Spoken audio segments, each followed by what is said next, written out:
Welcome to the Slop Farm. Enjoy the video. In this video, I will show how to make salad dressing with red wine vinegar, updated. Measure 3 parts oil to 1 part red wine vinegar, then add 1 teaspoon Dijon mustard and whisk briskly to emulsify. Taste and season with salt, pepper, and a pinch of sugar to brighten flavors. Adjust acidity with more vinegar or sweetness with honey, and finish with chopped herbs for freshness and texture. For quick variations, start with the base ratio, then customize. Add a minced garlic clove or 2 for punch, or substitute shallot for milder bite. To mellow the vinegar, stir in honey, maple syrup, or a splash of orange juice.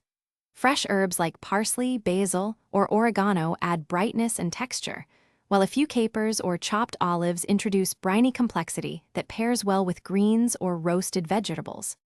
If this video is helping you, please subscribe and like so I can keep sharing simple recipes. Quick recommendation: the Shark AI Ultra Robot vacuum cleans while you cook, with voice control and smart mapping, which is great when you are chopping and dressing salads. It even avoids my cat's water bowl and picks up stray oregano.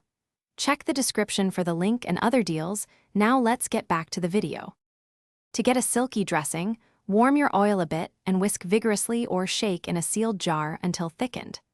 Mustard is an easy emulsifier, and a small egg yolk makes a creamier, richer result if desired.